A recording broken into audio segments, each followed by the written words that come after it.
100 रानियों के साथ रहते रहते सम्राट अपने जीवन से परेशान हो चुका था। उसे अपनी युवावस्था के वो दिन याद हो आए जब उसके मन में स्त्रियों के प्रति कोई आकर्षण नहीं था, जब उसे काम शक्ति और काम वासना के बारे में पता तक नहीं था। उस समय को याद करके राजा की आंखों में आंसू आ गए। कितना ऊर्जावान, कितना जोशीला और कितना ताजगी से भरा हुआ रहा करता था वो। और आज वो सम्राट बूढ़ा हो चुका था, लेकिन बूढ़ा होने के बाद भी वो अपनी काम वासना से छुटकारा नहीं पा सका था। यूं तो उसने हजारों युद्ध जीते थे, लेकिन अपने मन पर वो आज तक विजय प्राप्त नहीं कर पाया था। अपनी काम वासना के सामने उसने अपने घुटने टेक दिए थे। अब तो सम्राट को चिंता होने लगी थी, क्योंकि वो बूढ़ा हो चुका था और किसी भी वक्त उसकी मृत्यु हो सकती थी। लेकिन मृत्यु को अपने सामने देखकर जहां पर लोग मोक्ष और मुक्ति की बातें सोचते हैं, वहीं पर वो सम्राट काम वासना के विचारों से घिरा रहता था। 100 रानियां थी उसकी, एक से बढ़कर एक हसीन, और हर रानी के साथ उसने बच्चे भी पैदा किए थे। इतना काम भोगने के बाद भी उसका मन छटपटाता क्यों है? क्यों उसमें अब भी अश्लील विचार आते रहते हैं? सम्राट सोच में पड़ गया कि क्या मरने के बाद भी ये काम वासना का बोझ मैं अपने साथ लेकर यहाँ से जाऊंगा? सम्राट आत्मा के सिद्धांत को मानने वाला था, इसीलिए उसने सोचा कि अगर मैंने अपनी काम वासना से अभी छुटकारा नहीं पाया तो मेरी आत्मा ना जाने कब तक यूं ही भटकती रहेगी। मुझे अपनी आत्मा को मुक्त करने के लिए इन काम वासना के विचारों को यहीं पर छोड़ देना होगा। सम्राट दिन रात इसी चिंता में डूबा रहता था कि किस प्रकार मैं अपनी काम वासना से छुटकारा पा सकता हूँ। और इसीलिए एक दिन उसने अपने राजमहल में सभी विद्वानों की एक सभा बुलाई। स्वाभाविक रूप से सभा में चर्चा का विषय काम वासना ही रखा गया था। सम्राट ने अपने मंत्री से पूरे नगर में घोषणा करवा दी थी कि जो भी विद्वान राजा के मन को संतुष्ट कर पाएगा वो पूरे जीवन काल के लिए राजा का सलाहकार बनकर रहेगा। इसीलिए नगर के सारे विद्वानों में एक होड़ लग गई थी। मंत्रिमंडल के द्वारा तय किए गए दिन नगर के सारे विद्वान राजमहल में पहुंच गए। कोई अपने हाथ में वेद लिए हुए था तो किसी के हाथ में उपनिषद थे। ज्यादातर विद्वान राजा को वेद और उपनिषदों के माध्यम से संतुष्ट करना चाहते थे। सभा में तर्क वितर्क शुरू हुए। सम्राट ने सबसे पहला सवाल पूछा कि ब्रह्मचर्य का असली मतलब क्या होता है। कुछ विद्वानों ने जवाब दिया कि जिस इंसान ने अपने जीवन में कभी भोग नहीं किया होता वही असली ब्रह्मचारी होता है। दूसरे विद्वानों ने इस बात का विरोध करते हुए बताया कि हो सकता है किसी इंसान ने भोग किया हो, लेकिन वर्तमान में अगर वो भोग का त्याग कर चुका है तो वो भी ब्रह्मचारी ही कहलाता है। और वास्तविकता में वही ब्रह्मचारी होता है जो भोग करने के बाद उसका त्याग कर देता है, वही ब्रह्मचारी कहलाता है। सम्राट को किसी विद्वान के उत्तर से संतुष्टि नहीं हो रही थी और इधर विद्वान आपस में तर्क वितर्क करने पर लगे हुए थे। कुछ ही देर में वहां पर एक बहुत ही अनूठा विद्वान पहुंचा। वो अपने साथ बेहद खूबसूरत 2 युवतियों को लिए हुए था। उस विद्वान ने वहां पहुंचते ही पहले तो देरी से आने के लिए सम्राट से क्षमा मांगी। उसको देखकर बाकी के सब विद्वान हंसने लगे। एक विद्वान ने सभा में खड़े होकर कहा कि जो इंसान खुद काम वासना से ग्रस्त हो वो दूसरे को काम वासना से छुटकारा कैसे दिला सकता है। इस पर इस विद्वान ने मुस्कुराते हुए उससे पूछा कि तुम्हें ऐसा क्यों लगता है कि मैं काम वासना से ग्रस्त हूँ? उस विद्वान ने कहा कि तुम हमें अंधा समझते हो, क्या हमें बेवकूफ समझते हो? तुम यहाँ राजमहल में 2 युवतियों के साथ प्रवेश कर रहे हो, इसका मतलब क्या होता है? इसका अर्थ तो सीधा सीधा यही है कि तुम एक काम वासना से ग्रस्त आदमी हो। क्या मैं गलत कह रहा हूँ? उस विद्वान ने मुस्कुराते हुए जवाब दिया कि महाशय, जिन युवतियों की तुम बात कर रहे हो वो दोनों मेरी बहनें हैं और वो भी मेरी ही तरह काम वासना की गहरी समझ रखती हैं। इस विद्वान ने सम्राट को संबोधित करते हुए कहा कि हे राजन, असली ब्रह्मचारी वही होता है जिसकी नजरों में एक पुरुष और एक महिला का अंतर हट गया हो। जब किसी इंसान की काम वासना खत्म हो जाती है, जो पूर्ण रूप से ब्रह्मचारी हो जाता है, उसके लिए सभी का शरीर एक इंसान का शरीर होता है। उसके अंदर किसी महिला को देखकर काम वासना के विचार उठना तो दूर, वो तो भेद भी नहीं कर पाएगा कि ये एक महिला है। उस ब्रह्मचारी के लिए हर एक जीवात्मा एक प्रकार की होती है।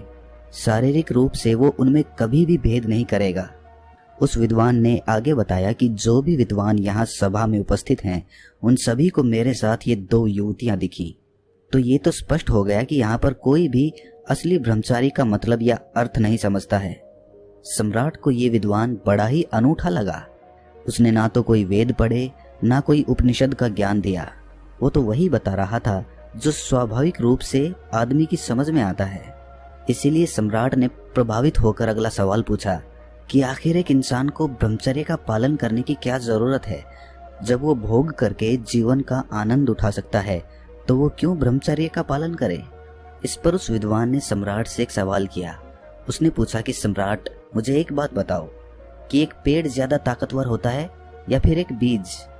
सम्राट ने उत्तर दिया कि एक पेड़ एक बीज से ही तो जन्म लेता है, तो इस प्रकार तो एक बीज एक पेड़ से ज्यादा ताकतवर हुआ। विद्वान ने बताया कि सम्राट, उसी प्रकार हमारे शरीर में भी काम शक्ति रूपी बहुत सारे बीज होते हैं। उनमें असीम ऊर्जा होती है जो हमारे लिए आनंद का स्रोत पैदा करती हैं। लेकिन काम वासना में ग्रस्त होकर हम अपने काम शक्ति रूपी बीजों को यूं ही नष्ट करते रहते हैं, बर्बाद करते रहते हैं। और उन बीजों के नष्ट हो जाने के कारण एक आदमी ढीला, आलस्य से भरा हुआ, हमेशा थका थका सा रहता है। याद रखना, हमारे भोजन से हमारा रक्त बनता है, रक्त से हमारा मांस, हमारी हड्डी और आखिर में काम शक्ति रूपी बीज बनते हैं जो कि बहुत ही कम मात्रा में होते हैं। इसीलिए अपने मन में उठने वाली काम वासना के लिए उन बीजों को नष्ट करना कहीं से भी तार्किक नहीं है। ब्रह्मचर्य का पालन करने से उन बीजों की शक्ति हमारे आंतरिक स्वरूप में समा जाती है, जो हमारे चेहरे पर तेज पैदा करती है, हमारे शरीर को बीमारियों से बचाती है।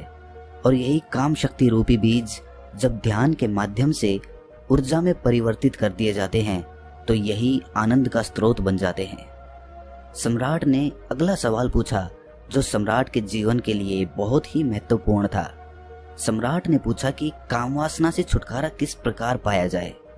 विद्वान ने उत्तर दिया कि हे सम्राट, जो बुद्धिमान होता है वो ये जानता है कि कामवासना रूपी कुएं का पानी जो जितना ज्यादा पिएगा उतनी ही ज्यादा प्यास उसे लगेगी, उसकी प्यास कभी नहीं बुझेगी।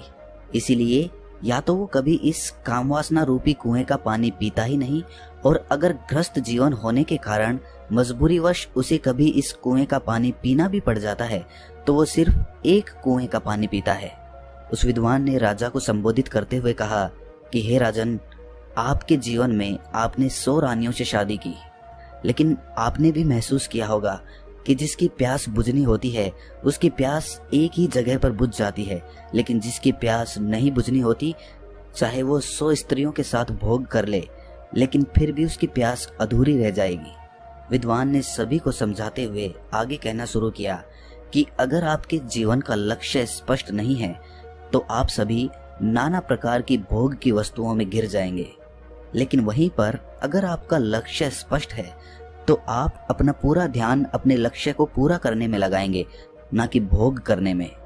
सम्राट, तुमने सुना होगा, एक कहावत बहुत पुरानी है कि खाली दिमाग शैतान का घर होता है। इसीलिए एक इंसान को अपने जीवन का लक्ष्य स्पष्ट दिखाई देना चाहिए। शुरुआती चरण में काम वासना हमेशा हमारे विचारों के द्वारा उत्पन्न होती है, और अगर हम अपने विचारों को ऐसी जगह पर लगाएंगे जिससे हमारा लक्ष्य पूरा हो सके तो हमारे मस्तिष्क में काम वासना के विचारों के लिए कोई जगह ही नहीं बचेगी। विद्वान ने सम्राट को चेतावनी देते हुए कहा कि सम्राट, याद रखना, भोग करने से ज्यादा खतरनाक काम वासना के विचार होते हैं। वो हमारा मानसिक संतुलन बिगाड़ देते हैं, हमारी दृष्टि को भ्रमित कर देते हैं। उस विद्वान ने सभी को सभा में एक कहानी सुनाते हुए कहा कि एक बार 2 सन्यासी भिक्षा मांगकर अपने आश्रम में वापस आ रहे थे। रास्ते में एक नदी थी। उनका आश्रम नदी के उस पार था, इसीलिए उन्हें नदी पार करके जाना होता था। एक दिन जब वो भिक्षा मांगकर अपने आश्रम में वापस लौट रहे थे तो नदी के किनारे एक महिला बैठी हुई थी। उस महिला ने उन दोनों सन्यासियों से पूछा कि क्या आप मुझे नदी पार करवा सकते हैं? उनमें से एक सन्यासी ने तो छूटते ही मना कर दिया। उसने अपने मन में सोचा कि मैंने तो ब्रह्मचर्य का व्रत ले रखा है, भला मैं किसी स्त्री को छू कैसे सकता हूँ। दूसरे सन्यासी ने मुस्कुराते हुए उस महिला को अपने कंधे पर बिठा लिया और अपने कंधे पर बिठाकर उसने उसे वो नदी पार करवा दी। यही बात उस दूसरे सन्यासी को अखर गई। जब वो उस महिला को दूसरे किनारे पर छोड़कर अपने आश्रम के रास्ते से वापस अपने आश्रम आ रहे थे, तो उस सन्यासी ने कहा कि तुमने ये ठीक नहीं किया। तुम्हें उस महिला को अपने कंधे पर नहीं बिठाना चाहिए था। तुमने उसे वो नदी पार करवाकर बहुत बड़ी गलती की है। इसीलिए मैं तुम्हारी शिकायत गुरुजी से करूंगा। उस सन्यासी ने हंसते हुए कहा कि मैं तो उस महिला को कभी का अपने कंधे से उतार चुका हूँ, लेकिन शायद तुम उसे अपने दिमाग में से अभी तक नहीं उतार पाए हो। सभा में उपस्थित सभी लोग उस विद्वान की ये कहानी बड़े ध्यान से सुन रहे थे। आखिर में विद्वान ने सम्राट को बताया कि सम्राट, उसी तरह हम भी अपने मन पर ना जाने कितने बोझ लेकर चलते रहते हैं। कामुक विचार हमारे मन को उसी प्रकार मैला करते रहते हैं जिस प्रकार सिर्फ एक गंदा नाला पूरी नदी को मैला कर देता है। अगर तुम जीवन में आनंद चाहते हो, ऊर्जा से भरा हुआ महसूस करना चाहते हो, तो अपने मन के लिए पवित्र विचारों का रास्ता बनाओ। उस विद्वान ने आखिर में सबसे महत्वपूर्ण सीख बताते हुए कहा कि जीवन में अगर किसी भी वस्तु का होशपूर्वक भोग किया जाए तो मन उसकी अनित्यता समझ लेता है। मन समझ लेता है कि ये वस्तु हमें हमेशा के लिए आनंद नहीं दे सकती, हमें परमानंद के लिए कोई और रास्ता चुनना होगा। और जब मन इन बातों को समझने लगता है तो अपने आप ही उसमें से काम वासना के विचार विलीन होने लगते हैं। इसीलिए होश में रहकर वस्तुओं का भोग करना सीखो, जिससे तुम उनकी अनित्यता समझ सको। ये सुनकर सम्राट ने प्रश्न किया कि होशपूर्वक भोग भोगने से तुम्हारा मतलब क्या है। इस पर उस विद्वान ने सम्राट को समझाते हुए उत्तर दिया कि जिस मनुष्य का चित्त एक काम में पूरी तरह से नहीं लग पाता है, वो किसी भी कर्म को परिपूर्णता में नहीं कर पाते हैं। इसीलिए उस कर्म का फल हमें पूरी तरह से नहीं मिल पाता है। उदाहरण के लिए, जब एक मनुष्य किसी दूसरे मनुष्य को दान देता है तो दान देते वक्त उसका मन किसी लक्ष्य की प्राप्ति के लिए सोच रहा होता है।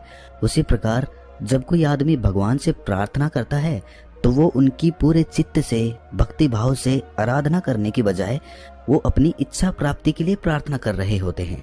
सम्राट, तुम खुद सोचो, अगर कोई मनुष्य पूरे चित्त से कोई कर्म करता ही नहीं तो उसे उस कर्म का पर्याप्त फल कैसे प्राप्त होगा?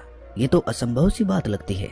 सम्राट, जो जीवन में घटित हो रहा है उसे घटित होने दो और आखिर में यही तुम्हें अंतिम सत्य तक पहुंचा देगा। लेकिन जो कुछ भी घटित हो रहा है उसमें तुम अपना पूरा चित्त लगाओ। पूरा चित्त लगाओगे तो तुम्हारा ध्यान वहां पर लगेगा, और जब तुम्हारा ध्यान वहां पर लगेगा तो वही काम होशपूर्वक होने लगेगा। जागते हुए कोई कर्म करने से बाद में पश्चाताप हो ही नहीं सकता। पश्चाताप तभी होता है जब हम सोए सोए कोई काम करते हैं, और उसी प्रकार हम सोए सोए ही सोचते रहते हैं कि हमें काम वासना से छुटकारा पाना है। लेकिन ये सब संकल्प आदमी सोते सोते ही लेता है।